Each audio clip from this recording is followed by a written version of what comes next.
नमस्कार दोस्तों, मैं आशीष कुमार शर्मा अपेक्स के इस डिजिटल प्लेटफॉर्म पर यूट्यूब चैनल पर आप सभी का हार्दिक स्वागत करता हूं, अभिनंदन करता हूं। बच्चों, आज से हमने जो फिजिक्स है एयरफोर्स एक्स ग्रुप और नेवी AASSR के लिए उनके मॉडल पेपर हम लेके आए हैं और ये मॉडल पेपर बिल्कुल एग्जाम पैटर्न पर है और इस बात को लेकर अश्योर रहना कि जो ये पैटर्न है बिल्कुल ऐसा की ऐसा ही पैटर्न एग्जाम में छपेगा, बिल्कुल छपेगा और क्वेश्चंस के जो टाइप होंगे वो बिल्कुल ऐसे ही होंगे।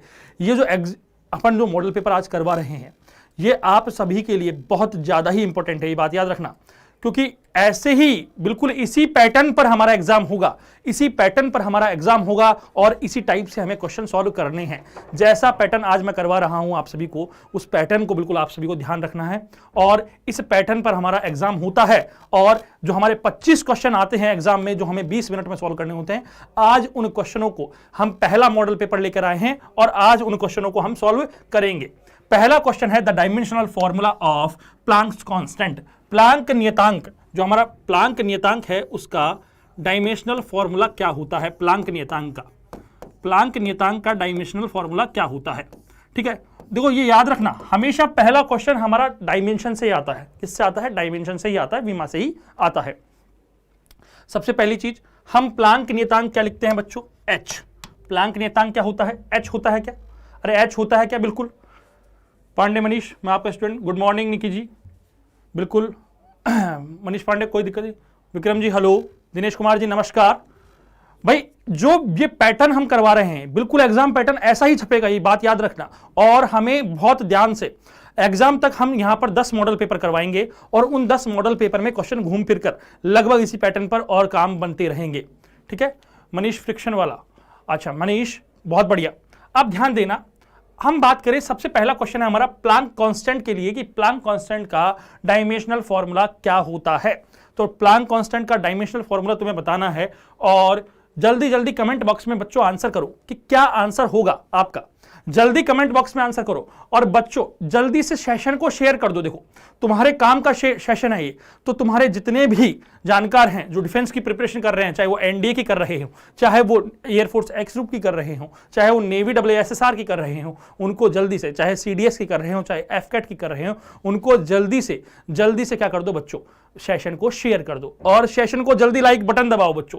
सेशन पर जल्दी लाइक का बटन दबा दो और पहले क्वेश्चन का आंसर बताना है कि हमारा जो प्लांक कांस्टेंट है उसका विमीय सूत्र क्या होगा।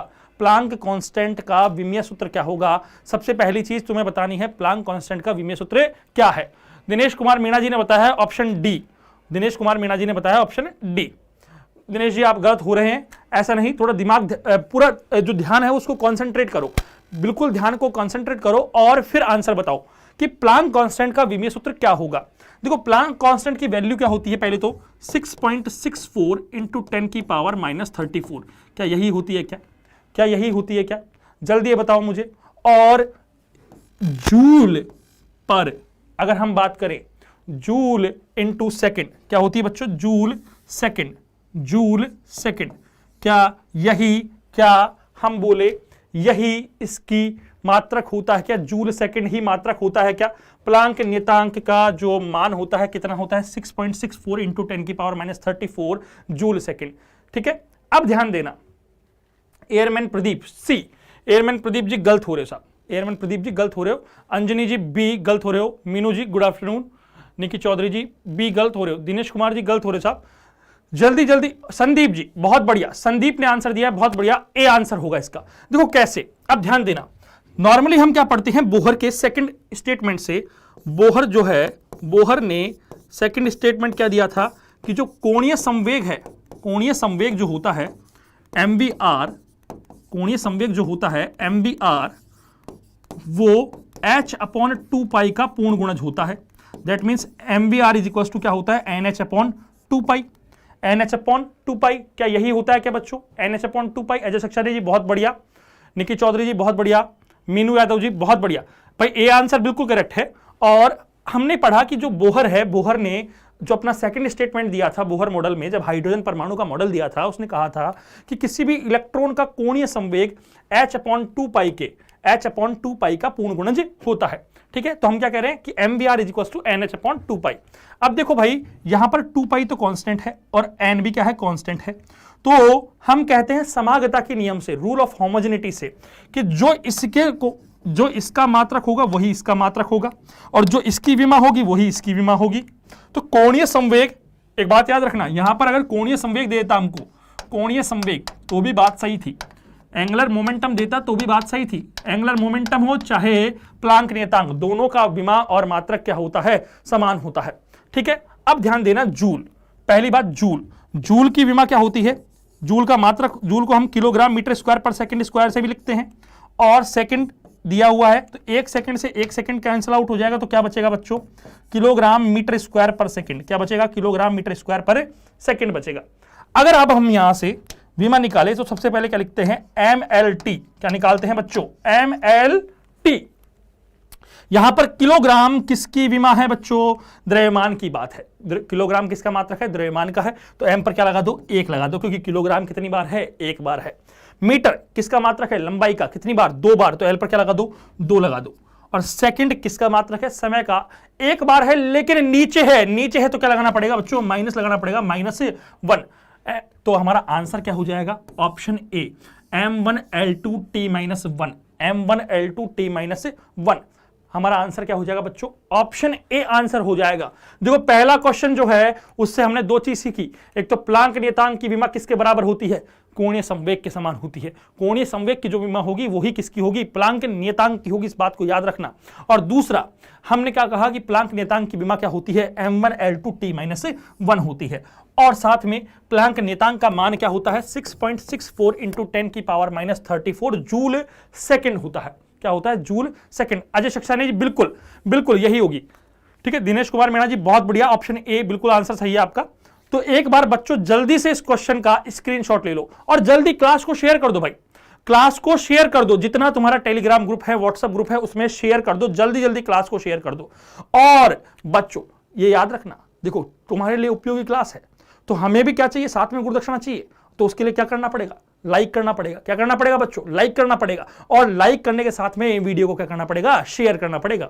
ठीक है, तो शेयर कर दो।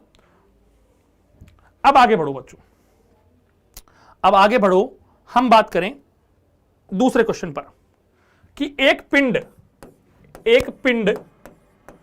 की स्थिति x समय t के साथ एक पिंड की स्थिति x समय t के साथ निम्न समीकरण के अनुसार बदलती है, x बराबर at² - bt³। पिंड का त्वरण t किस मान पर 0 होगा। हमें क्या दिया है कि जो x है वो t पर निर्भर कर रहा है at² - bt³। x बराबर क्या दिया है, at² - bt³। और क्या पूछ रहा है, त्वरण। क्या पूछ रहा है बच्चों, त्वरण।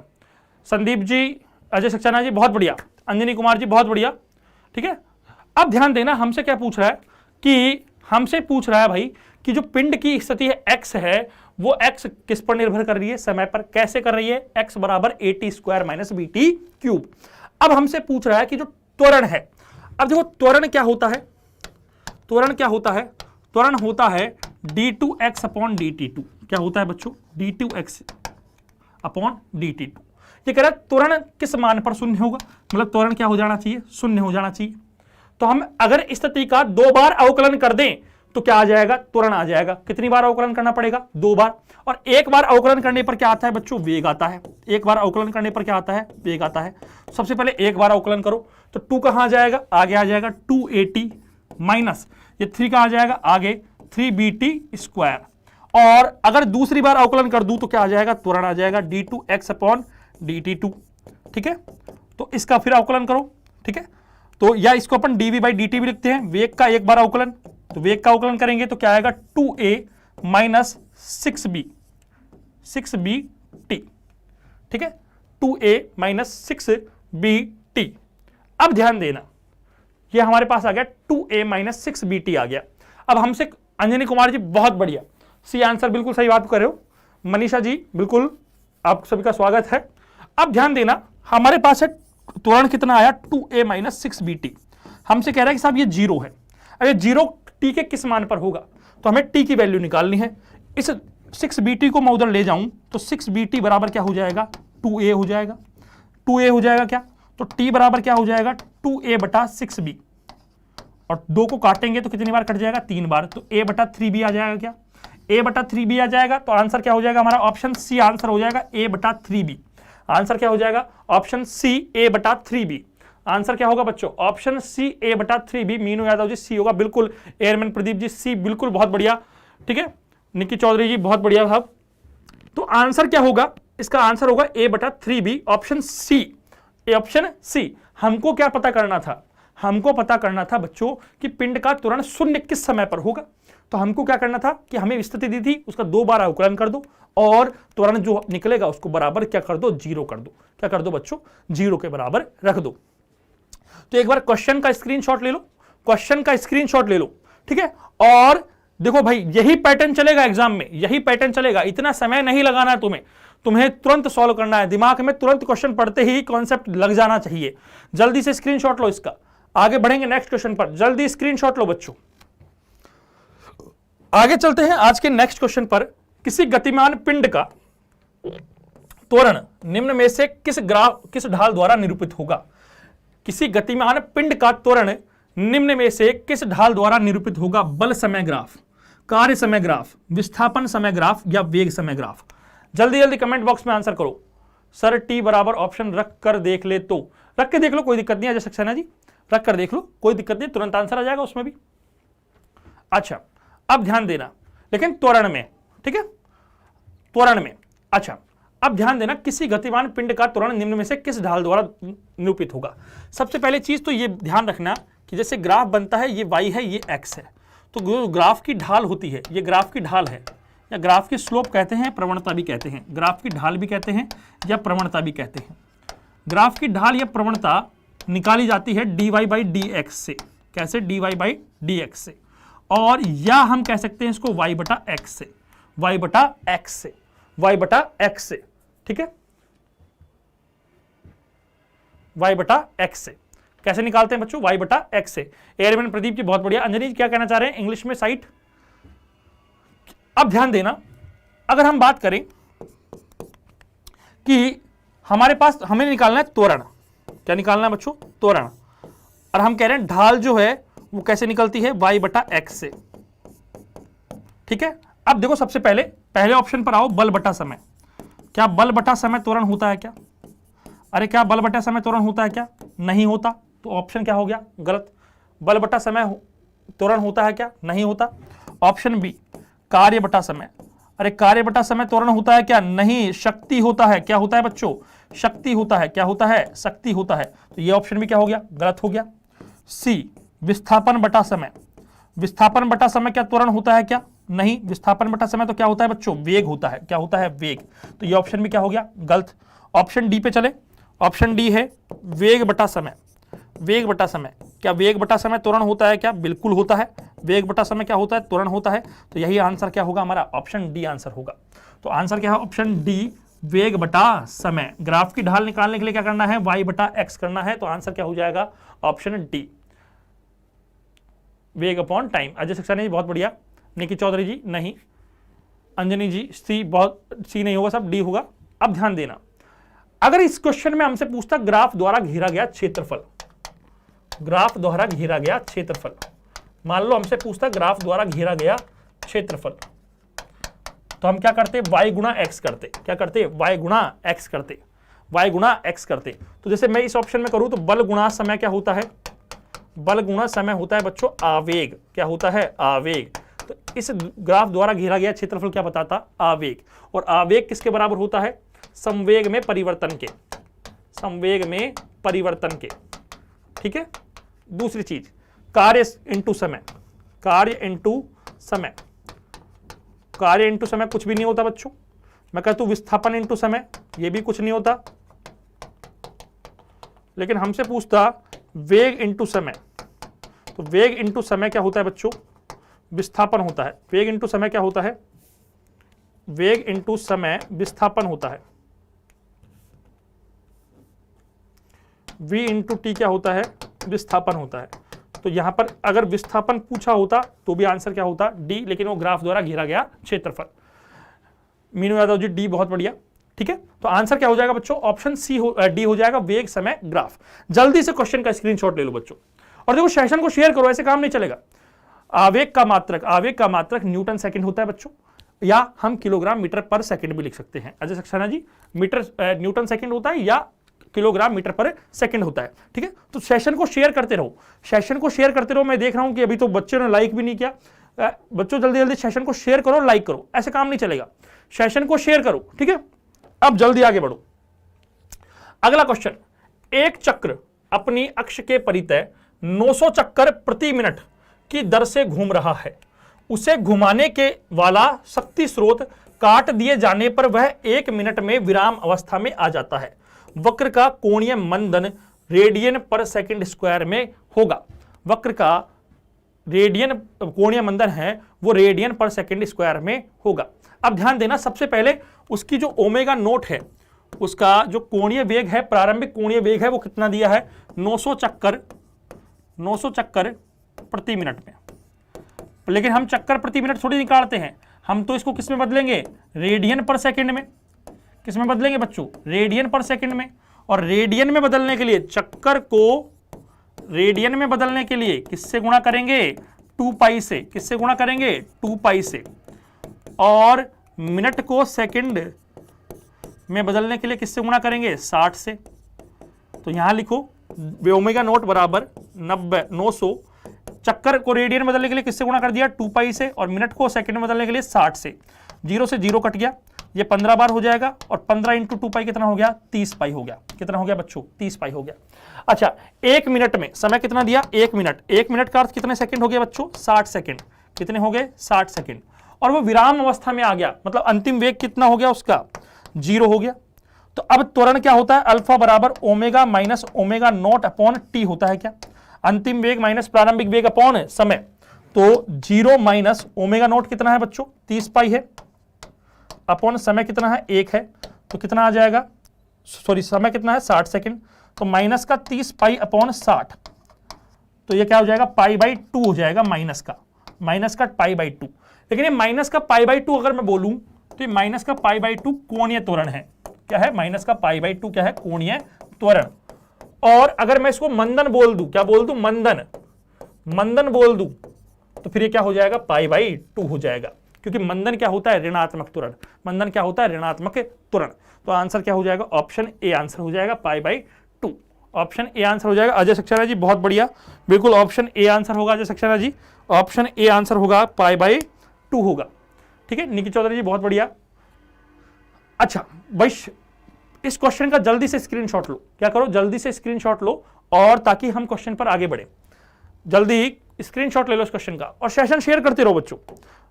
अगला क्वेश्चन है, एक पिंड पर कार्यरत बल उसके वेग के व्युत्क्रमानुपाती है। तो पिंड का वेग अचर है, समय के अनुक्रमानुपाती है, समय के व्युत्क्रमानुपाती है, समय के वर्गमूल के अनुक्रमानुपाती है। अनुक्रमानुपाती का अर्थ क्या होता है बच्चों, समानुपाती। क्या अर्थ होता है बच्चों, समानुपाती। क्या अर्थ होता है, समानुपाती। ठीक है, अब ध्यान देना, हमसे कह रहा है कि जो फोर्स है वो किसके व्युत्क्रमानुपाती है, वेग के। किसके व्युत्क्रमानुपाती है, वेग के व्युत्क्रमानुपाती है। तो मैं क्या कर दूं, एक कांस्टेंट ला दूं, यहां पर के क्या है, नियतांक है। क्या मान लिया मैंने, एक नियतांक मान लिया। लेकिन हम जानते हैं बच्चों कि F बराबर क्या होता है, F बराबर क्या होता है, m dv बाई dt होता है। और m dv बाई dt हमने F बराबर k अपॉन v भी लिख रहे हैं। तो अगर मैं इस m को इधर ले आऊं, इस m को इधर ले आऊं, dt को ऊपर ले जाऊं, तो v dv बराबर क्या हो जाएगा, k upon m dt। k upon m dt, k upon m dt। k upon m तो क्या है, कांस्टेंट है। k अपॉन m तो क्या है, कांस्टेंट है।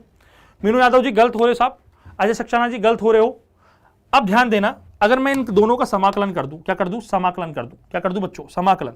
तो ध्यान देना, इसका समाकलन क्या हो जाएगा, v स्क्वायर अपॉन 2 हो जाएगा। k अपॉन m तो क्या आ जाएगा, बाहर आ जाएगा। ठीक है, और यहां पर क्या बच जाएगा, t बच जाएगा। क्या बच जाएगा बच्चों, t बच जाएगा। dt का समाकलन क्या हो जाएगा, t हो जाएगा। तो अगर हम आगे सॉल्व करें, इस 2 को इधर ले जाएं, तो v स्क्वायर बराबर क्या हो जाएगा, 2km अपॉन mt। और जब इसको मैं स्क्वायर को उधर भेज दूं तो क्या हो जाएगा, under root 2k upon m into T. तो ध्यान देना, अब ये पूछ रहा है पिंड का वेग समय पर कैसे निर्भर कर रहा है। तो समय पर कैसे निर्भर कर रहा है, v समानुपाती अंडर रूट टी है क्या, क्योंकि 2 भी कांस्टेंट है, k भी कांस्टेंट है, m भी कांस्टेंट है, तो 2v समानुपाती क्या है, अंडर रूट टी है। तो आंसर क्या होगा, समय के वर्गमूल अंडर रूट के क्या है, समानुपाती। तो आंसर क्या होगा, ऑप्शन डी, समय के वर्गमूल के अनुक्रमानुपाती होता है, समय के वर्गमूल के अनुक्रमानुपाती होता है। अजय सक्सेना जी गलत हो गए आप, एयरमैन प्रदीप जी गलत हो गए साहब, मीनू यादव जी गलत हो रहे हो मीनू यादव जी। तो क्वेश्चन को अच्छे से पढ़ना है अपन को पहले, ठीक है।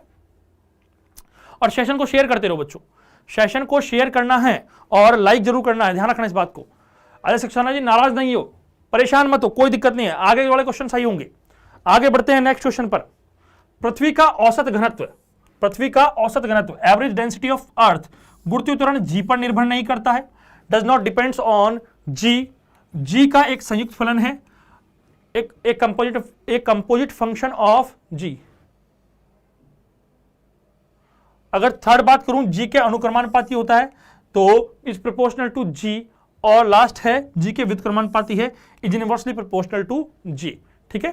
तो ध्यान देना सबसे पहले तो कि अगर मैं बात करूं जी बराबर पृथ्वी गुरुत्वीय त्वरण का फॉर्मूला क्या होता है, जी बराबर G M upon R square होता है क्या, और हम जानते हैं एम बराबर क्या होता है, रो वी होता है, द्रव्यमान बराबर घनत्व इंटू आयतन।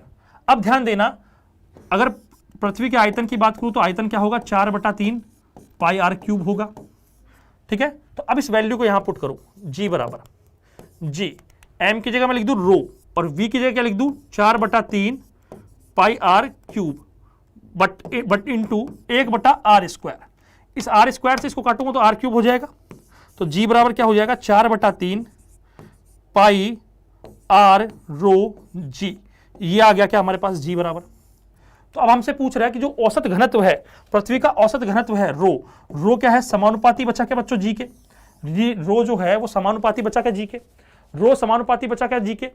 अगर रो समानुपाती जी के है तो आंसर क्या हो जाएगा, ऑप्शन सी, प्रोपोर्शनल टू जी, ठीक है। एयरमैन प्रदीप जी बहुत बढ़िया सर, ये क्या है हमारे लाइफ में क्या काम आएगा। ओम प्रकाश जी अगर चीजों को पढ़ो समझो, बेफालतू की बातें करने में कोई मतलब नहीं है, ठीक है। तो आंसर क्या होगा बच्चों, ऑप्शन सी आंसर होगा।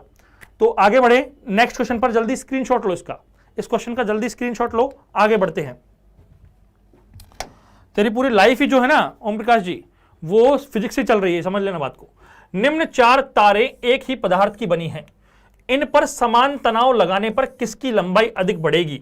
पहली चीज तो 4 तारे अगर समान हैं तो उनका जो यंग प्रत्यास्थता गुणांक है वो भी क्या होगा, समान होगा। यंग प्रत्यास्थता गुणांक भी क्या होगा, समान होगा। क्या होगा, अगर तारे समान हैं, एक ही पदार्थ की बनी हैं, तो यंग प्रत्यास्थता गुणांक, यंग मॉडुलस कोएफिशिएंट क्या होगा, सेम होगा। दूसरा उसने कह दिया बल सेम लगाया है भाई, बल क्या लगाया है, समान लगाया है। तो ये बताओ किसकी लंबाई अधिक बढ़ेगी। ऑप्शन ए, लंबाई बराबर जिसकी लंबाई 50 सेंटीमीटर और व्यास 0.5 mm हो, जिसकी लंबाई 100 सेंटीमीटर और व्यास 0.1 mm हो, जिसकी लंबाई 200 सेंटीमीटर हो और व्यास 2 mm हो, और जिसकी लंबाई 300 सेंटीमीटर हो और व्यास 3 mm हो। अब देखो लंबाई अधिक बढ़ानी है, लंबाई क्या करनी है, अधिक बढ़ानी है, ठीक है। अब सुनना बात को अच्छे से, बात को सुनना है कि पहले तो यंग प्रत्यास्थता गुणांक क्या होता है, प्रतिबल अपॉन विकृति, प्रतिबल अपॉन विकृति, यही होता है क्या। अब ध्यान देना, एरिया जो है उसको अपन क्या लिख सकते हैं, पाई आर स्क्वायर लिख सकते हैं क्या, pi are square delta l upon l. अब इसको मैं सॉल्व करूं पूरा तो y बराबर F L upon pi are square delta l, यही है क्या बच्चों।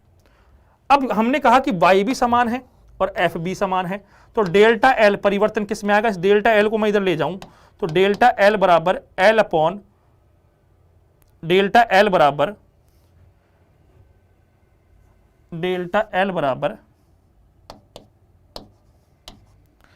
F L upon pi are square Y हो गया।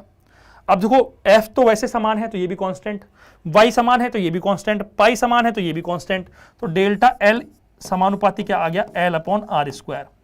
और आर बराबर क्या होता है, d/2, तो उससे भी कोई फर्क नहीं पड़ेगा भाई, 1/2 भी क्या होगा, कांस्टेंट होगा। तो इस फॉर्मूले को मैं डेल्टा एल बराबर एल अपॉन डी का स्क्वायर भी लिख सकता हूं। अब हमको देखना है जिसकी लंबाई अधिक उसमें उसकी लंबाई बढ़ेगी और जिसका व्यास कम उसकी लंबाई बढ़ेगी। सब ऑप्शंस में लगा के देखते हैं। पहले ऑप्शन में लगा के देखते हैं अपन सबसे पहले फर्स्ट ऑप्शन में ए कि एल कितना है 100 है, 100 सेंटीमीटर है और 0.5 mm है। मिलीमीटर मिलीमीटर मिलीमीटर क्या होता है भाई? मिलीमीटर क्या होता है? मिलीमीटर 1 मिलीमीटर में कितने सेंटीमीटर होते हैं जल्दी बताना। पहले 1 मिलीमीटर में मीटर बताओ। 1 मिलीमीटर में कितने मीटर होते हैं बच्चों? 1 mm में 10 की घात -3 मीटर होते हैं क्या? और 1 सेंटीमीटर में 10 की घात -2 मीटर होते हैं। तो 1 मिलीमीटर में 10 की घात -1 सेंटीमीटर होगा क्या? 1 सेंटीमीटर में 10 मिलीमीटर होते हैं, ठीक है, तो 10 की घात -1 हो जाएगा। तो 10 की घात -1 सेंटीमीटर मैं इसको लिख दूं पहले, तो 0.5 की जगह मैं 0.05 लिख सकता हूं। 0.05 और 0.05 का मैं क्या कर दूं? स्क्वायर कर दूं। तो 100/5 × 10 की पावर वो कर दूं तो 25 × 10 की पावर -4। ये कितना हो गया? 4 बार। और ये 4 जीरो कहां चल जाएगी? ऊपर चल जाएगी। तो क्या आ गया? 40,000। अब इस पर आ जाओ। सबसे पहले 100 ये 1 mm है। कितना है? 1 mm मतलब 10 की घात -1, 10 की घात -1, 10 की घात -1 का स्क्वायर कितना हो जाएगा? 10 की घात -2 हो जाएगा। और 10 की घात -2 हो जाएगा तो ऊपर जाके 2 जीरो और जुड़ जाएंगी। तो कितना आ जाएगा? 10,000। ऑप्शन सी में आ जाओ, ये बी का है। सी में आ जाओ तो 200/2 × 10 की घात -1 का स्क्वायर, ठीक है। अब ध्यान देना, 200/2 का स्क्वायर 4 और ये 10 की घात -2, ये कितनी बार काट देगा? इसको 50 बार काट देगा। तो ये कितना हो जाएगा? 5,000 हो जाएगा। अच्छा, और डी में देखें तो 300/3 × 10 की घात -1 का होल स्क्वायर, तो 300/9 × 10 की घात -2, इसको काटें 100 बार और ये 3 बार, तो 100/3 या 10,000, 10,000/3, 10,000/3 आंसर आ जाएगा। तो सबसे अधिक लंबाई में परिवर्तन किस में हुआ? ऑप्शन ए में हुआ, 40,000। निक्की एयरफोर्स के हैं क्या? खुश आरबीआई यूपी, ठीक है। तो अगर हम बात करें सबसे पहली चीज, सबसे अधिक लंबाई में परिवर्तन किसमें हुआ? 40,000। किसमें हुआ? ऑप्शन ए में। तो आंसर क्या होगा हमारा? ऑप्शन ए आंसर होगा। क्या आंसर होगा बच्चों? ऑप्शन ए आंसर होगा। निकी जी बिल्कुल ऑप्शन ए आंसर होगा, ठीक है। तो बच्चों सेशन को शेयर कर दो, ऐसे काम नहीं चलेगा। तुम्हारे बहुत काम की चीज है ये, सारा एग्जाम पैटर्न पर है। ये पूरा जो पैटर्न मैं लेके आया हूं मॉडल पेपर का, वो बिल्कुल हमारे एग्जाम पैटर्न पर है। जो हम एग्जाम पैटर्न में क्वेश्चन कर रहे हैं, बिल्कुल एग्जाम में ऐसे की टाइप के ही क्वेश्चन बनते हैं, इसी टाइप के क्वेश्चन बनते हैं। ये ध्यान रखना इस बात को, एग्जाम में इसी टाइप के क्वेश्चन बनते हैं और इतनी ही जल्दी जल्दी तुमको करने होते हैं। तो आंसर क्या होगा? ऑप्शन ए आंसर होगा। तो जल्दी स्क्रीनशॉट ले लो इस क्वेश्चन का बच्चों, जल्दी स्क्रीनशॉट ले लो, ऐसा नहीं काम नहीं चलेगा, ऐसे काम नहीं चलेगा। बहुत बढ़िया, खुश आरबीआई यूपी जी, बहुत बढ़िया। अगला क्वेश्चन है, एक सीधी द्विधातु के संयुक्त पत्ती जो तांबा और लोहा से बना है, वो लोहे की तरफ से बाहर ताप देने पर यदि इसे गर्म किया जाए तो कैसे मुड़ेगी? लोहे की तरफ से बाहर की ओर मुड़ेगी, तांबे की तरफ से बाहर की ओर मुड़ेगी, कोई भी परिवर्तन नहीं होगा या इनमें से कोई नहीं। यदि एक बाई मेटेलिक पत्ती है हमारी, यदि सर ए में 100 नहीं है 50 है सर, ए में 100 बच्चा 100 कहां है? सॉरी ये 50 है। अच्छा 50 है तो कोई बात नहीं, 50 कर लो इसको, 50 2 तो भी 20,000 आएगा। और 20,000 सबसे अधिक है, देखो इसमें 20,000 क्या है? सबसे अधिक है, 20,000 सबसे अधिक है, 20,000 सबसे अधिक है तो ऑप्शन ए आंसर आ जाएगा वही, ठीक है। अगर हम बात करें एक बाई मेटेलिक पट्टी है, तो ध्यान देना ये बात को, एक ऊष्मीय प्रसार होता है। ऊष्मीय प्रसार में क्या होता है कि मान लो एक द्विधातु है जिसमें इधर मैंने लगा दिया तांबा और इधर क्या लगा दिया? लोहा, और मैं इसको गर्म करूं, क्या करूं? गर्म करूं। तो बात याद रखना, गर्म करने पर क्या होगा? जिसका अल्फा कम होगा, जिसका अल्फा कम होगा वो अंदर की ओर मुड़ जाएगा, वो अंदर की ओर मुड़ जाएगा। अल्फा क्या होता है? मुड़ने पर वो अंदर की ओर होगा, और अल्फा अधिक वाला बाहर होगा, वाला बाहर की ओर होगा।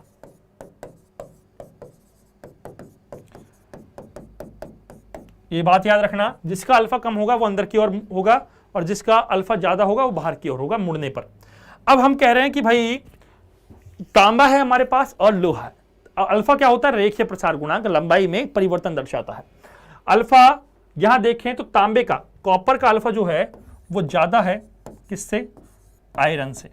तो फिर ये मुड़ेगा तो जो हमारा ये कुछ ऐसे मुड़ेगा,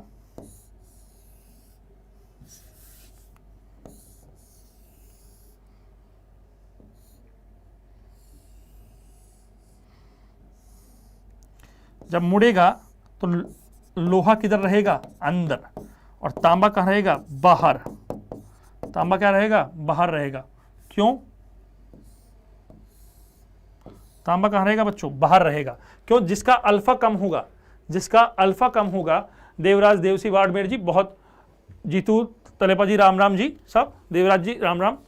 तो जिसका अल्फा कम होगा वो अंदर की तरफ रहेगा, जिसका अल्फा ज्यादा होगा वो कहाँ रहेगा? बाहर की ओर रहेगा। तो हम यहाँ क्वेश्चन है हमारा कि एक बाईमेटेलिक जो हमारी पट्टी है उसको अगर ताप दिया जाए तो फिर हम कह रहे हैं कि जो तांबा क्या है, तांबे का अल्फा ज्यादा तो वो बाहर की रहेगा, तो तांबे की तरफ से बाहर की ओर मुड़ेगा। तो आंसर क्या हो जाएगा हमारा? Option B. क्योंकि लोहे की तरफ से तो क्या होगा? अंदर की तरफ रहेगा, और तांबे की तरफ क्या रहेगा बच्चों? बाहर की तरफ रहेगा। तो आंसर क्या हो जाएगा? ऑप्शन बी रहेगा। तो क्वेश्चन को एक बार जल्दी से स्क्रीनशॉट ले लो, जल्दी से स्क्रीनशॉट ले लो क्वेश्चन का, फिर उसके बाद बढ़ेंगे नेक्स्ट क्वेश्चन पर। जल्दी स्क्रीनशॉट ले लो। अगला क्वेश्चन है, समतापीय अवस्था में ऊष्मागतिकी के प्रथम नियम का निरूपण होता है। dq बराबर dw, dq बराबर dv प्लस dw, dq बराबर dv, dq बराबर du, dv।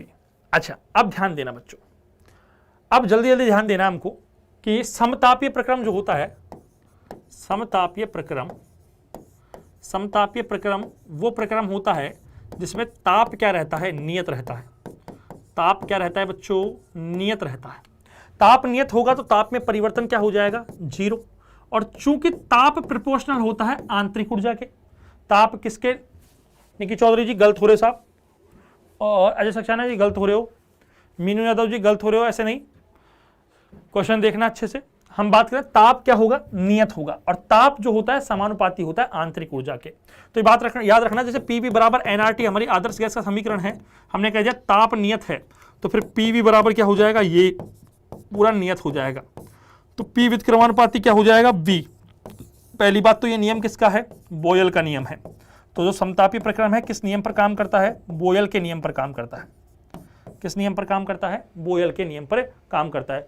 खुशार भाई यूपी जी लाइक कर दो सभी, बिल्कुल बिल्कुल बिल्कुल जल्दी जल्दी लाइक कर दो, जल्दी जल्दी सेशन को लाइक कर दो, शेयर भी कर दो, ऐसा काम नहीं चलेगा। अच्छा, अब देखो हमारा जो ऊष्मागतिकी का प्रथम नियम है वो क्या होता है कि किसी भी वस्तु को बाह्य ऊष्मा दी जाए तो सबसे पहले वो आंतरिक ऊर्जा में वृद्धि करता है, फिर क्या करता है? कार्य करता है। तो dq बराबर du प्लस dw। तो हमने कहा यदि ताप में परिवर्तन जीरो है तो आंतरिक ऊर्जा में परिवर्तन भी क्या रहेगा? जीरो। और आंतरिक ऊर्जा में परिवर्तन जीरो रहेगा तो dq बराबर, ये तो जीरो हो गया तो dq बराबर क्या हो जाएगा? dw हो जाएगा। dq बराबर क्या हो जाएगा? dw हो जाएगा। dq बराबर क्या हो जाएगा? dw हो जाएगा। तो आंसर क्या आ जाएगा? ऑप्शन ए, dq बराबर dw। सर मेरा सेंटर अहमदाबाद आया है और मैं रहने वाला अलवर का हूं, सर ये सेंटर कैसे आया है सर? तो इस बार सेंटर सभी के उल्टे सीधे आए हैं। किसी का राजस्थान में रहने वाले इंसानों के, लड़कों के अपने जो बच्चे हैं उनके कईयों के सेंटर अहमदाबाद भी आए हैं, नोएडा भी आए हैं, देहरादून में भी आए हैं। तो कोई बात नहीं, सेंटर कहीं पर भी आया, अपने को इस बार दम लगाकर, पूरी मेहनत लगाकर ये एग्जाम देना है, ऐसे काम नहीं चलेगा। गौरीशंकर जी बिल्कुल एग्जाम देना है, और चाहे कहीं पर भी हो, पाताल लोक में भी होना तो भी जाकर देना है, ऐसा नहीं। इस बार हमको एयरफोर्स निकालनी ही निकालनी है, ये हमारा खुद से वादा होना चाहिए। तो आंसर क्या हो जाएगा? मीनू जी बहुत बढ़िया, ऑप्शन ए dq बराबर dw, dq बराबर dw। क्या आंसर होगा? अजय सक्सेना जी बहुत बढ़िया, आंसर क्या होगा? dq बराबर dw। तो एक बार जल्दी से इसका स्क्रीनशॉट लो, जल्दी से स्क्रीनशॉट लो बच्चों इसका, फिर आगे बढ़ेंगे नेक्स्ट क्वेश्चन पर। एक कार्नो इंजन 627 डिग्री सेंटीग्रेड ताप पर एक ऊष्मा स्रोत से 3000 किलो कैलोरी ऊष्मा लेता है। तथा कार्य करके शेष ऊष्मा 27 डिग्री सेंटीग्रेड पर एक सिंक को दे देता है। इंजन द्वारा किया गया कार्य है। सबसे पहली चीज तो यहां पर उच्च ताप कितना है बच्चों, 627 डिग्री सेंटीग्रेड। इसको केल्विन में बदलेंगे तो कितना हो जाएगा, 627 प्लस 273 कितना हो जाएगा बच्चों, 900 केल्विन। कितना हो जाएगा, 900 केल्विन। फिर दूसरा निम्न ताप कितना दिया है, 27 डिग्री सेंटीग्रेड। इसको केल्विन में बदलेंगे तो केल्विन बदलने के लिए किससे प्लस करेंगे, 273 से, तो कितना हो जाएगा 300 केल्विन। कितना हो जाएगा 300 केल्विन। अच्छा, ताप पर एक ऊष्मा स्रोत से 3000 कैलोरी, मतलब इसने ऊष्मा स्रोत से ऊष्मा कितनी ली, 3000 किलो कैलोरी। 3000 kilo calorie. इस 3000 किलो कैलोरी को मैं 3000 इंटू 10 की पावर 3 कैलोरी लिख सकता हूं। और एक कैलोरी में कितने जूल होते हैं, 4.2 जूल होते हैं क्या बच्चों, 4.2 जूल होते हैं क्या, 4.2 जूल। तो मैं इसको जूल में बदलूं तो किससे गुणा कर दूं, 3000 इंटू, अच्छा इसको मैं 3 जीरो को यहाँ ले लूं तो 3 इंटू 4.2 इंटू 10 की पावर 6 जूल हो गया। तो ये हमारा 12.4 इंटू 6, 12.6, ठीक है, 12.6 इंटू 10 की पावर 6 जूल हो गया। अब सबसे पहले आ जाओ, हमसे क्या पूछ रहा है, कार्य। तो देखो ऊष्मा इंजन की दक्षता जो होती है वो क्या होती है, W/Q1 होती है, या फिर फॉर्मूला होता है 1 - T2/T1। अब हमें क्या पूछ रहा है बच्चों, कार्य पूछ रहा है। क्या पूछ रहा है, कार्य पूछ रहा है, ठीक है। तो कैसे निकालना है, W = Q1 कितना है हमारा, 12.6 इंटू 10 की घात 6 बराबर 1 माइनस, या इसको हम T1 - T2/T1 सीधा भी लिख सकते हैं। तो T1 कितना है बच्चों हमारा, T1 कितना है 900, 900 माइनस 300/900। तो बच्चों अगर मैं इसको क्रॉस मल्टीप्लाई करूं अब तो W बराबर, ये तो बच गया कितना, 600/900 इंटू 12.6 इंटू 10 की घात 6। ये 2 बार कटेगा, ये कितनी बार कटेगा बच्चों, 3 बार। और 3 का भाग मैं इसमें दूं तो कितनी बार आएगा, 4.2, और 4.2 इंटू 2 कितना हो जाएगा, 8.4। तो 8.4 इंटू 10 की घात 6 जूल, 8.4 इंटू 10 की घात 6 जूल, 8.4 इंटू 10 की घात 6 जूल। देखो इन्होंने दोनों ऑप्शन 4.2 लिख दिए, तो अपने एक ऑप्शन क्या कर लेते हैं, 8.4। तो आंसर क्या हो जाएगा, ऑप्शन ए आंसर हो जाएगा, 8.4 इंटू 10 की घात 6 जूल। 8.4 इंटू 10 की घात 6 जूल। निखिल चौधरी जी बहुत बढ़िया, सही बात है। अजय सक्सेना जी बिल्कुल सही बात है, ठीक है। निखिल चौधरी जी, अच्छा सेशन को शेयर करते रहो बच्चों। अगर समझ आ रहा है काम, अगर तुम्हें लग रहा है कि हाँ मजा आ रहा है, ऐसा नहीं, देखो काम नहीं चलेगा ऐसे, तुमको जी जान लगा देनी इसमें, और इस बार एयरफोर्स निकालना ही निकालना है अपने को। तो एक बार जल्दी से इसका जल्दी से क्या कर दो, स्क्रीनशॉट ले लो। आगे बढ़ते हैं नेक्स्ट क्वेश्चन पर। एक आदर्श गैस का वर्ग माध्य मूल वेग होता है। आदर्श गैस का वर्ग माध्य मूल वेग होता है RMS velocity of idol gas. तो ये तो सीधा आंसर है, आदर्श गैस का वर्ग माध्य मूल वेग क्या होता है, √3RT/m होता है। तो इसमें तो सोचने की आवश्यकता ही नहीं है, ये तो हमें सीधा याद रखना है। तो इसको तो सीधा टिक करना होता है, सीधा टिक करना होता है, ध्यान रखना इस बात को। आदर्श जो हमारा KTG चैप्टर है गैसों का अणुगति सिद्धांत, उससे सीधा क्वेश्चन पूछ जाता है, या तो वर्ग माध्य मूल वेग पूछ लेगा, ठीक है, या गतिज ऊर्जा पूछ लेता है। क्या पूछ लेता है, गतिज ऊर्जा पूछ लेता है, ठीक है। बात को याद रखना इस बात को। तो इसको सीधा आंसर है, मीनू यादव जी बिल्कुल बढ़िया, निखिल चौधरी जी बिल्कुल सही है, खुशार भैया UP जी बिल्कुल बढ़िया। तो इसका तो सीधा आंसर पूछा जाता है, ठीक है। तो एक बार स्क्रीनशॉट ले लो इस क्वेश्चन का, फिर आगे बढ़ेंगे नेक्स्ट क्वेश्चन पर। नेक्स्ट क्वेश्चन है, जब तरंगे एक माध्यम से दूसरे माध्यम में जाती हैं तो निम्न में से क्या अपरिवर्तित रहती है, तरंग दैर्ध्य, आयाम, आवृत्ति, उपरोक्त सभी। जल्दी जल्दी बताना है क्या अपरिवर्तित रहता है। देखो भाई, एक माध्यम से दूसरे माध्यम में जाने की घटना क्या कहलाती है, अपवर्तन कहलाती है। क्या कहलाती है, अपवर्तन। और अपवर्तन में देखो, एक माध्यम से मान लो विरल से सघन में गया तो माध्यम तो चेंज हुआ ही, तो माध्यम तो चेंज हुआ ही, और माध्यम चेंज होगा तो देखो भाई, ये जब विरल से सघन में जाती है, जब विरल से सघन में जाती है तो जो तरंग है वो अविलंब की ओर झुक जाती है, अविलंब की ओर झुक जाएगी, मुड़ जाएगी, तो उसकी तरंग दैर्ध्य कम हो जाएगी। तरंग दैर्ध्य कम हो गई तो आंसर ए तो वैसे ही कम हो गया, और तरंग दैर्ध्य कम हो गई तो उसका आयाम भी कम हो जाएगा, तो आंसर बी वैसे भी गलत हो गया। लेकिन तरंगे आने की संख्या पर कोई प्रभाव नहीं पड़ेगा। तरंग भाई वो अपवर्तित हो चाहे परावर्तित, तरंगों को उससे कोई प्रभाव नहीं पड़ेगा। तरंगे तो सूर्य के प्रकाश से आती ही रहेंगी। अगर मैं सूर्य के प्रकाश को लेकर चलूं तो आंसर क्या होगा? ऑप्शन सी, आवृत्ति पर इस पर कोई प्रभाव नहीं पड़ेगा। तरंगों की जो दोहरान है उस पर कोई प्रभाव नहीं पड़ेगा। ठीक है, कुछ ब्रो आपका सेंटर कहाँ है भाई? कुछ का सेंटर बता दो भाई, कुछ अपना सेंटर बता दो। ठीक है, तो आंसर क्या हो गया बच्चों? ऑप्शन सी, आवृत्ति। आगे बढ़ो, नेक्स्ट क्वेश्चन। यदि दो आवेशों के बीच की दूरी दोगुनी कर दी जाए तो उनके बीच लगने वाला बल हो जाएगा। देखो भाई, जो आवेश है वो F बराबर KQ1 Q2 upon R square से लिखते हैं, बल ये लिखते हैं, और F व्युत्क्रमानुपाती क्या हो जाएगा? R square. तो अगर दूरी दोगुनी हो गई तो फिर 2 का स्क्वायर क्या हो जाएगा? 4। तो 1/4 गुना क्या हो जाएगा? बल हो जाएगा। 1/4 गुना क्या हो जाएगा बच्चों? बल हो जाएगा। तो आंसर क्या हो जाएगा? सी, ऑप्शन सी हो जाएगा। ऑप्शन सी हो जाएगा। आवृत्ति तो होती है, बिल्कुल आवृत्ति होती है। विनोद यादव जी बहुत बढ़िया, रोहित यादव बहुत बढ़िया, अभिषेक जाट जी बिल्कुल डी नहीं होगा साहब, 1/4 गुना होगा। कितना होगा? 1/4 गुना। रोहित यादव जी बहुत बढ़िया। ठीक है, तो आंसर क्या होगा? सी, 1/4 गुना। तो एक बार क्वेश्चन का स्क्रीनशॉट ले लो बच्चों, क्वेश्चन का स्क्रीनशॉट ले लो एक बार। आगे बढ़ते हैं नेक्स्ट क्वेश्चन पर। किसी चालक की धारिता को निम्न में से कौन प्रभावित नहीं करता है? चालक की आकृति, चालक का आकार, चालक के समीपवर्ती माध्यम की प्रकृति, या इनमें से कोई नहीं। पहली बात तो हम क्या लिखते हैं? Q प्रोपोर्शनल टू V और Q बराबर CV। यही लिखते हैं क्या? यही लिखते हैं क्या? ठीक है, Q बराबर CV। तो हम कहें कि जो धारिता है वो धारिता को कौन प्रभावित नहीं करता। तो पहली बात तो जब हम Q बराबर CV लिखते हैं तो हम ये कहते हैं कि जो माध्यम है, धारिता जो है वो आकार पर, चालक के आकार पर और माध्यम पर और आकृति पर निर्भर करती हैं। तो इनमें से कोई नहीं आंसर होगा, क्योंकि तीनों ही तो क्या करते हैं? प्रभावित करते हैं। ये तीनों ही प्रभावित करते हैं। अभिषेक जाट जी आराम से आप सॉल्व करके देखो, और आप क्या मानना ना मानना आपका नहीं होगा, आप सॉल्व करके देखो। F is inversely proportional to क्या होता है? R square. देखो यहाँ पर मैं अच्छे सॉल्व कर देता हूँ, तुम्हें कोई दिक्कत नहीं है। F is inversely proportional to R square होता है। That means F1 upon F2 बराबर R2 अपॉन R1 का होल स्क्वायर। ठीक है, अब हमने मान लिया F1 को F मान लिया और F2 हम निकाल रहे हैं। ठीक है, F1 को F मान लिया और F2 को हम निकाल रहे हैं। R2 जो है हमारी वो कितनी हो गई बच्चों? 2 गुनी हो गई, तो 2R हो गई। ये कितनी हो गई? R हो, पहले R थी, तो इसका स्क्वायर क्या हो जाएगा? 4R square upon R square. ये कट गया। अब ध्यान देना, तो F क्रॉस मल्टीप्लाई करो, F अपॉन F2 बराबर 4, तो F बराबर 4F2, तो F2 बराबर F/4।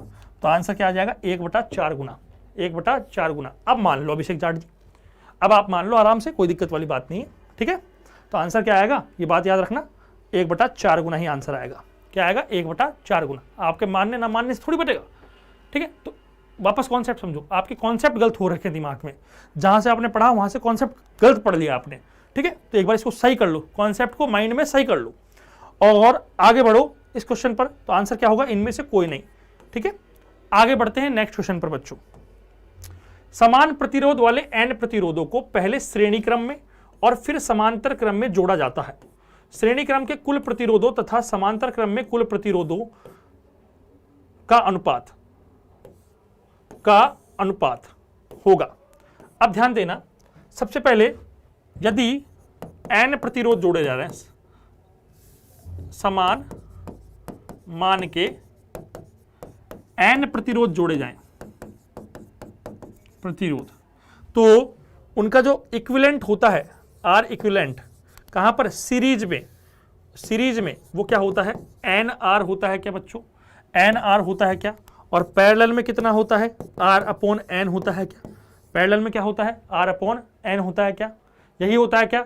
सीरीज में NR और पैरेलल में R अपॉन N। तो हमसे पूछ रहा है कि RS अपॉन RN निकालो, RS अपॉन RP निकालो। तो NR upon R upon N, R से R कट जाएगा, N कहाँ चल जाएगा? ऊपर चल जाएगा। तो RS अपॉन RP बराबर क्या आ गया? N स्क्वायर आ गया। तो आंसर क्या हो जाएगा बच्चों? ऑप्शन बी आंसर हो जाएगा N स्क्वायर। ऑप्शन बी क्या हो जाएगा? आंसर हो जाएगा N स्क्वायर। ठीक है, तो एक बार क्वेश्चन का स्क्रीनशॉट लो बच्चों और सेशन को शेयर करो। देखो ऐसे काम नहीं चलेगा, सेशन को शेयर करो, ऐसे काम नहीं चलेगा। जल्दी जल्दी सेशन को शेयर करो, ऐसे काम नहीं चलेगा। सेशन को शेयर करो बच्चों और लाइक करो। देखो जितने लोग तुम देख रहे हो उतने तो लाइक भी नहीं है अभी तक, जितने लोग तुम लाइव व्यूअर हो उतने लाइक नहीं है। ऐसे काम नहीं चलेगा भाई सेशन में, ठीक है।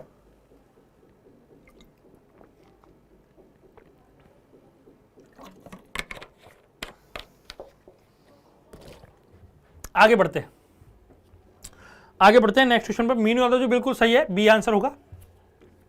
किरचॉफ का द्वितीय नियम किस नियम को व्यक्त करता है? आवेश संरक्षण के नियम को, संवेग संरक्षण के नियम को, ऊर्जा संरक्षण के नियम को, या इनमें से कोई नहीं? किरचॉफ का द्वितीय नियम जो होता है, किरचॉफ का सेकंड लॉ जो होता है, उसका आंसर बताना है बच्चों तुम्हें जल्दी कि ये किस संरक्षण पर काम करता है। द्वितीय नियम किस संरक्षण पर काम करता है? जल्दी जल्दी आंसर बताओ, ऐसे काम नहीं चलेगा, जल्दी जल्दी आंसर बताओ बच्चों, ठीक है। जल्दी जल्दी हमें कमेंट बॉक्स में आंसर करो कि क्या आंसर होगा। तो किरचॉफ का द्वितीय नियम जो होता है बच्चों वो क्या होता है कि किसी भी पाश में, बंद पाश में टोटल वोल्टेज क्या होता है? जीरो। जैसे ये टोटल, किसी भी बंद पाश में टोटल वोल्टेज जीरो होगा तो V1 plus V2 plus V3 जितने भी वोल्टेज होंगे सब क्या होंगे? जीरो होंगे। सब क्या होंगे? उनका योग क्या होगा? उनका योग क्या होगा बच्चों? जीरो होगा। राधा गौरीशंकर जी बिल्कुल गलत हो रहे हो साहब, गौरीशंकर जी आप। तो उनका जो टोटल वोल्टेज जो होगा वो क्या होगा? जीरो होगा। और वोल्टेज क्या होता है बच्चों? वोल्टेज क्या होता है? W/Q होता है क्या? अर्थात ये हमेशा कंजर्व रहेगा क्या? कार्य। और कार्य समानुपाती क्या होता है? ऊर्जा। कार्य समानुपाती क्या होता है? ऊर्जा। तो क्या कंजर्व रहेगी? हमेशा ऊर्जा संरक्षित रहेगी। क्या संरक्षित रहेगी बच्चों? क्योंकि विभव पतन जो है, कुल विभव पतन जो है वो बैटरी से दिए गए विभव के पतन के बराबर होगा। कुल विभव पतन बैटरी से के द्वारा दिए गए कुल विभव के बराबर होगा। और इसीलिए आंसर क्या होगा? ऑप्शन सी, ऊर्जा संरक्षण का नियम। अगर फर्स्ट लॉ की बात करता किरचॉफ का प्रथम नियम, तो वो किस सिद्धांत पर था? आवेश संरक्षण के सिद्धांत पर। जो क्या था बच्चों? रोहित यादव जी बिल्कुल सही आंसर है आपका, सी आंसर सही था आपका। और ए फर्स्ट लॉ जो है वो आवेश संरक्षण के नियम पर काम करता है। और पहला नियम क्या है? किरचॉफ का धारा नियम, ठीक है। तो पहले एक बार इसको स्क्रीनशॉट ले लो, फिर नेक्स्ट क्वेश्चन पे बढ़ते हैं अपन। स्थिर विभवांतर पर किसी विद्युत परिपथ का प्रतिरोध आधा कर दिया जाए तो उत्पन्न ऊष्मा होगी। ध्यान देना, ऊष्मा का फॉर्मूला क्या होता है? H = V²/RT। यही होता है क्या? अब हमसे कह रहा है कि विभवांतर तो क्या है? स्थिर है। तो हमें H व्युत्क्रमानुपाती क्या हो गया बच्चों? R हो गया। तो अगर प्रतिरोध आधा तो ऊष्मा भी क्या हो जाएगी? आधी हो जाएगी। प्रतिरोध आधा तो ऊष्मा भी क्या हो जाएगी? आधी हो जाएगी। आधी हो जाएगी क्या? अगर प्रतिरोध आधा तो ऊष्मा दुगनी हो जाएगी। कितनी हो जाएगी बच्चों? दोगुनी हो जाएगी। प्रतिरोध आधा, प्रतिरोध आधा, तो यहाँ आधा लिखूंगा तो दो कहाँ चल जाएगा? ऊपर हो जाएगा। तो ऊष्मा कितनी हो जाएगी? दोगुनी हो जाएगी। ऑप्शन बी आंसर होगा। आंसर क्या होगा? ऑप्शन बी होगा। मीनू यादव जी गलत हो रहे हो, ऐसे नहीं, ऐसे काम नहीं चलेगा, गलत हो रहे हो साहब। आंसर क्या होगा? दोगुना, ऑप्शन बी, ठीक है। एक बार स्क्रीनशॉट लो क्वेश्चन का, फिर आगे बढ़ते हैं नेक्स्ट क्वेश्चन पर। एक आवेशित कण एक समरूप चुंबकीय क्षेत्र में गति करता है। किसी क्षण पर कण का वेग चुंबकीय क्षेत्र के साथ न्यून कोण बनाता है तो कण का पथ होगा। देखो अगर समांतर होता, समांतर में तो कैसा बनता है बच्चों? सरल रेखीय बनता है। समांतर में तो कैसा बनता है? सरल रेखीय। और अगर लंबवत होता, लंबवत में कैसा बनता है? सर्कल बनता है, वृत्तीय। लेकिन अब ये कह दिया कि साहब यहां तो बीच में है, वेग बीच में है। अब वेग बीच में है तो देखो एक तो v cos थीटा बनेगा और एक v sin थीटा बनेगा। तो ये बनाएगा सरल रेखा और ये क्या बनाएगा बच्चों? ये बनाएगा वृत्तीय। और दोनों मिलकर क्या बना जाएगा? कुंडलीनुमा। दोनों मिलकर क्या बना देगा? कुंडलिनीवत, कुंडलीनुमा। तो आंसर क्या होगा हमारा? Option C, कुंडलीनुमा। आंसर क्या हो जाएगा? कुंडलीनुमा, ऑप्शन सी। 17 में बी निकी चौधरी जी बहुत बढ़िया। मीनू यादव जी बिल्कुल यही आंसर होगा। तो आंसर क्या होगा बच्चों हमारा? Option C, कुंडलीनुमा। ऑप्शन सी, कुंडलीनुमा, ठीक है। अब बढ़ते हैं नेक्स्ट क्वेश्चन पर। पहले एक बार इसका स्क्रीनशॉट ले लो आराम से। अगला क्वेश्चन है, यदि किसी चुंबक को लंबाई के लंबवत दो भागों में विभक्त कर दिया जाए तो निम्नलिखित में से किसका मान अपरिवर्तित रहेगा? ये एक चुंबक है, ठीक है, इसका ये नॉर्थ पोल है, ये साउथ पोल है। ये इसकी लंबाई l मान ली मैंने। अगर कहा कि इसके लंबवत, लंबाई के लंबवत ऐसे काट दिया, ऐसे काट दिया, अपन ने इसको ऐसे काट दिया, तो ऐसे काटते ही चुंबक कटते ही, चुंबक हमेशा कटने के बाद भी कभी भी उसका एकल ध्रुव नहीं रहता। चुंबक के हमेशा दो ध्रुव होते हैं, एकल ध्रुव की चुंबक का अस्तित्व तो संभव ही नहीं है। ठीक है, तो जैसे ही लंबाई को हमने काट दिया तो उसका ध्रुव सामर्थ्य वापस उतना ही बन गया, और चुंबक के दोनों ध्रुवों का सामर्थ्य समान होता है। दोनों ध्रुवों का सामर्थ्य क्या होता है? समान होता है। तो ध्रुव सामर्थ्य पर कभी कोई प्रभाव नहीं पड़ेगा। लेकिन अगर चुंबकीय आघूर्ण निकालना होता तो चुंबकीय आघूर्ण क्या होता है? m × 2l होता है। यहां पर m × l हो जाएगा। ठीक है, तो चुंबकीय आघूर्ण पर तो प्रभाव पड़ता, लेकिन ध्रुव प्राबल्य पर कोई प्रभाव नहीं पड़ेगा। ध्रुव प्राबल्य पर कोई प्रभाव नहीं पड़ेगा, या ध्रुव सामर्थ्य पर कोई प्रभाव नहीं पड़ेगा। तो आंसर क्या होगा बच्चों? ऑप्शन ए होगा। गौरीशंकर जी गलत हो रहे हो, ऐसे काम नहीं चलेगा। रोहित यादव जी बहुत बढ़िया, ऑप्शन ए ही आंसर होगा। निखिल चौधरी जी गलत हो रहे हो साहब, ऐसा नहीं चलेगा काम। और बच्चों बहुत बढ़िया निखिल चौधरी जी, ए आंसर बिल्कुल। तो बच्चों सेशन को शेयर करो, ऐसे काम नहीं चलेगा। अगर इतनी मेहनत से अपन आप सभी के लिए एक मॉडल पेपर लेकर आ रहे हैं, तो इसके बदले हम ये चाहते हैं कि सेशन को शेयर करो और लाइक करो। रोहित यादव जी बहुत बढ़िया, ऑप्शन ए बिल्कुल सही आंसर है। तो एक बार इसका स्क्रीनशॉट ले लो, फिर नेक्स्ट क्वेश्चन पे बढ़ते हैं अपन। नेक्स्ट क्वेश्चन है, यदि किसी कुंडली की लंबाई को अपरिवर्तित रखते हुए उसमें फेरों की संख्या दुगनी कर दें तो उसका स्वयं प्रेरकत्व क्या हो जाएगा? अब देखो, सबसे पहली चीज समझनी है स्वयं प्रेरकत्व क्या होता है। हम क्या पढ़ते हैं? स्वयं प्रेरकत्व L = φ/I, यही पढ़ते हैं क्या? अब हमें फाई नहीं पता, तो फाई क्या होता है कुंडली के लिए, अब हमें पहले वो पता होना चाहिए। सही बात है कि नहीं है? अरे ये बात है कि नहीं है बच्चों? तो फाई निकालने के लिए सबसे पहले हमें उसका चुंबकीय क्षेत्र निकालना पड़ेगा, और चुंबकीय क्षेत्र क्या होता है? μ0 Ni, μ0 Ni। ठीक है, अगर मैं बात करूं फाई की, तो फाई = क्या होता है? B.A। ए क्या होता है? πr² लिख दूं मैं, πr²। तो ये कितना हो जाएगा? μ0 Ni πr²। अब ध्यान देना बच्चों, क्या ध्यान देना है? अगर मैं इस वैल्यू को यहां पुट करूं L बराबर, तो फाई कितना है? μ0 Ni πr²/I। तो I से I कैंसिल आउट हो जाएगा, तो L बराबर क्या बच जाएगा? μ0 N πr²। अब तुम कहोगे साहब यहाँ तो N प्रोपोर्शनल आ गया, लेकिन ये N क्या है? अरे ये N क्या है? ये तो पर यूनिट लेंथ है क्या? टन्स पर यूनिट लेंथ है, turns per unit length, turns per unit length. और कैपिटल N बराबर क्या हो जाएगा? N/L हो जाएगा। तो N बराबर क्या हो जाएगा? NL हो जाएगा क्या बच्चों?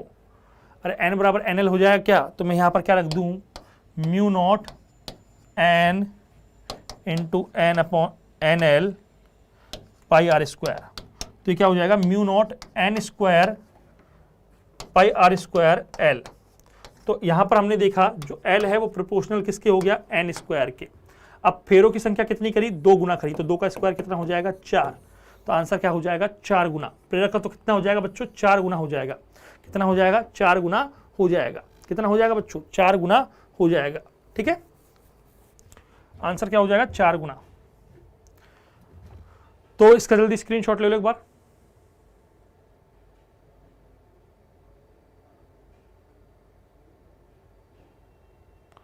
क्यों कौन पर हो तो सर क्या बोलना चाह रहे हो सब रोहित जी? अब आगे बढ़े नेक्स्ट क्वेश्चन पर। प्रत्यावर्ती धारा के वर्गमूल माध्यमूल मान और उसके शिखर मान का अनुपात क्या होगा? देखो, शिखर मान और वर्ग माध्यम जो IRMS होता है वो कितना होता है? I0/√2। यही होता है क्या बच्चों? यही होता है क्या? I0/√2। तो I0 तो या IRMS है, वो तो क्या है? वर्ग माध्य मूल मान, वर्ग माध्य मूल मान। और I0 क्या है बच्चों? शिखर मान है, शिखर मान है। और हमसे इसका अनुपात पूछा है, तो IRMS बटा I0 बराबर क्या हो जाएगा? 1/√2 बच जाएगा हमारे पास। तो आंसर क्या हो जाएगा? ऑप्शन बी आंसर हो जाएगा 1/√2। 1/√2 आंसर क्या हो जाएगा? 1/√2। ठीक है, ऑप्शन बी आंसर हो जाएगा, ऑप्शन बी हो जाएगा। पूजा दुबे जी बहुत बढ़िया। अभय कुमार सिंह जी बिल्कुल स्वागत है आपका। अभय जी, रोहित जी BA cos phi बिल्कुल। अगर हम उसको, लेकिन हम ये कहते हैं कि साहब वो तो पैरेलल है। पूजा दुबे जी ऑप्शन बी बिल्कुल सही है, रोहित जी ऑप्शन बी बिल्कुल सही है। मीनू यादव जी बहुत बढ़िया। ठीक है, तो एक बार क्वेश्चन का स्क्रीनशॉट ले लो, फिर बढ़ते हैं आगे वाले क्वेश्चन पर। वायु के सापेक्ष कांच तथा पानी के अपूर्णांक क्रमशः 3/2 और 4/3 है। यदि कांच में प्रकाश की चाल इतनी है तो पानी में प्रकाश की चाल कितनी होगी। अब देखो, ये तो मैं सिंपल निकाल सकते हैं, इसमें तो इतना घुसने की आवश्यकता भी नहीं है। हम कहते हैं कि जो प्रकाश की चाल माध्यम में होती है वो होती है C/μ। C क्या है? प्रकाश की निर्वात में चाल, प्रकाश की निर्वात में चाल, प्रकाश की निर्वात में चाल। और म्यू क्या है? अपवर्तनांक, माध्यम का अपवर्तनांक। अब हमको किस में निकालनी है? पानी में, वाटर में निकालनी है। तो VW वाटर बराबर प्रकाश की निर्वात में चाल कितनी होती है? 3 × 10⁸ और इसका अपवर्तनांक कितना है बच्चों? जो पानी है उसका अपवर्तनांक कितना है? पानी का अपवर्तनांक है 4/3।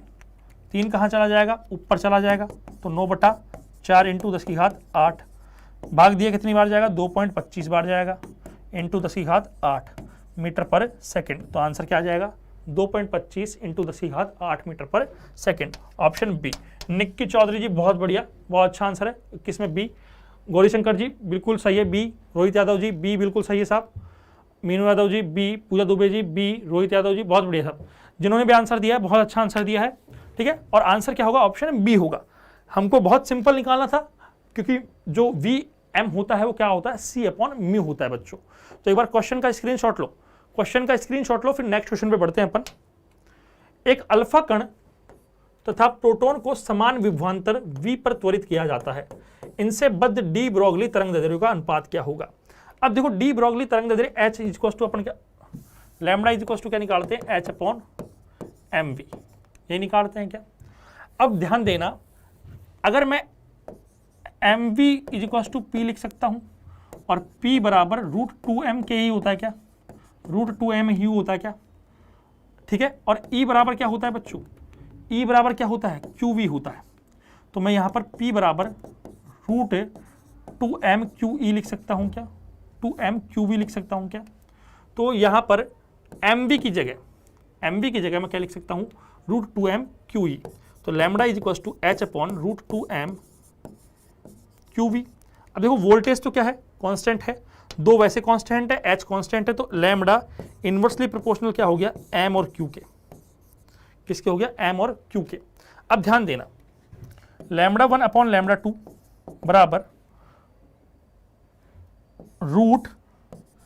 √m2q2 अपॉन √m1q1, यही होगा।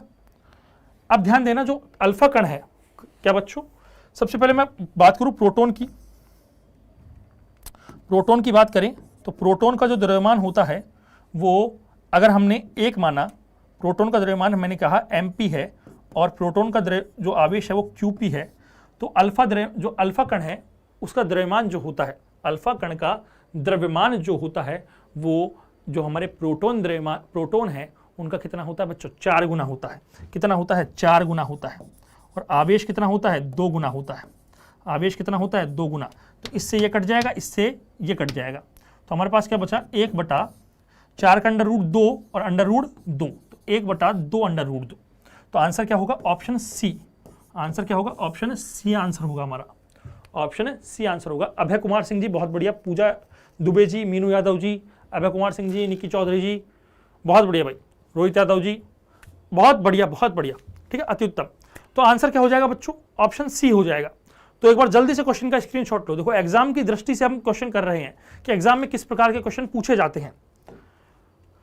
बोहर मॉडल के अनुसार स्थायी कक्षा त्रिज्या मुख्य क्वांटम संख्या के समानुपाती होती है, वर्ग व्युत्क्रमानुपाती होती है। देखो, हम क्या कहते हैं कि जो बोहर मॉडल के अनुसार जो त्रिज्या होती है वो होती है 0.529 n² एंगस्ट्रम। ये होती है क्या? यही होती है क्या? दैट मीन्स r प्रोपोर्शनल क्या हो गई? n², और n क्या है? मुख्य क्वांटम संख्या। तो मुख्य क्वांटम संख्या के वर्ग की क्या है? समानुपाती है। वर्ग के क्या है? समानुपाती है। तो ऑप्शन क्या हो जाएगा? बी हो जाएगा, वर्ग के समानुपाती। वर्ग के क्या हो जाएगा? समानुपाती। यदुवंशी आनंद जी गलत हो रहे हो, या रोहित यादव जी गलत हो रहे साहब। ऑप्शन बी आंसर होगा, वर्ग के समानुपाती होगा। क्या होगा? वर्ग के समानुपाती होगा। ठीक है, तो एक बार जल्दी से इस क्वेश्चन का स्क्रीनशॉट लो। पूजा दुबे जी बहुत बढ़िया, जल्दी से क्वेश्चन का स्क्रीनशॉट लो, फिर बढ़ते हैं नेक्स्ट क्वेश्चन पर। जल्दी स्क्रीनशॉट लो बच्चों। फिर बढ़ते हैं नेक्स्ट क्वेश्चन पर। दी गई सत्यता सारणी जिस गेट का है उसका नाम है। देखो गेट जो है वो हमारे एक तो है और, एंड और नोट, तीन मुख्य गेट यही है। और गेट में क्या होता है, गुणा होता है A dot B. And gate में क्या होता है, ए प्लस बी होता है। और नॉट गेट में क्या होता है, वाई बराबर ए बार होता है, जस्ट उल्टा हो जाता है। अब ध्यान देना, 0.0 क्या होता है, 0 होता है। 1.0 क्या होता है, 1 होता है, सॉरी 0 होता है। और गेट में बच्चों प्लस होता है और एंड गेट में माइनस डॉट होता है। तो 0.0 प्लस 0 कितना होगा, 0। 0 प्लस 1 कितना हो जाएगा, 1 हो जाएगा। 1 प्लस 0 कितना हो जाएगा, 1 हो जाएगा। और 1 प्लस 1 कितना होता है, 1 होता है। 0.0 कितना होता है बच्चों, 0 होता है। 0.1 कितना होता है, 0 होता है। 1.0 कितना होता है, 0। और 1.1 कितना होता है, 1 होता है। नॉट में क्या होगा, अगर 0 दोगे तो 1 आएगा, 1 दोगे तो 0 आएगा। अब यहां पर देखो 0 प्लस 0 0 होगा और 0.0 0 होगा, मतलब यहां तक तो और एंड दोनों हो सकता है। 0 प्लस 1 1 होगा और 0.1 क्या होगा, 1 होगा। दैट मीन्स यहां पर आके क्या हो गया, एंड और में परिवर्तित हो गया। किसमें, और में। 1 प्लस 0 1, बिल्कुल और में यही होता है। और 1 प्लस 1 क्या होता है, 1 होता है। तो ये किसमें हो गया, और में। तो आंसर क्या हो जाएगा बच्चों हमारा, और गेट। कौन सा आंसर हो जाएगा, और गेट आंसर हो जाएगा। क्या आंसर हो जाएगा बच्चों, और गेट हमारा आंसर हो जाएगा। रोहित यादव जी, मीनू यादव जी, यदुवंशी, आनंद भी, बहुत बढ़िया, बहुत बढ़िया भाई, जिनका भी आंसर है बहुत बढ़िया। तो बच्चों ये हमारे 25 क्वेश्चन थे जो एग्जाम की दृष्टि से थे। एक बार इसका स्क्रीनशॉट ले लो, जो एग्जाम की दृष्टि से मुख्य उपयोगी क्वेश्चन थे। और इन क्वेश्चनों को देखो तुम्हारे जो लेवल के हिसाब से डिजाइन किया गया है और ये तुम्हारे परीक्षा के लिए बहुत उपयोगी है। अपन डेली फिजिक्स के हम क्या करेंगे, 25 क्वेश्चन लाएंगे मॉडल पेपर के हिसाब से, परीक्षा के पैटर्न के हिसाब से, और बिल्कुल वैसा ही पैटर्न होगा जैसा एग्जाम में होगा। तो बच्चों वीडियो को देखो, ध्यान देना, शेयर करना है और बहुत ध्यान से पढ़ना है। डेली 12 बजे लाइव मिलना है अपने को, ठीक है।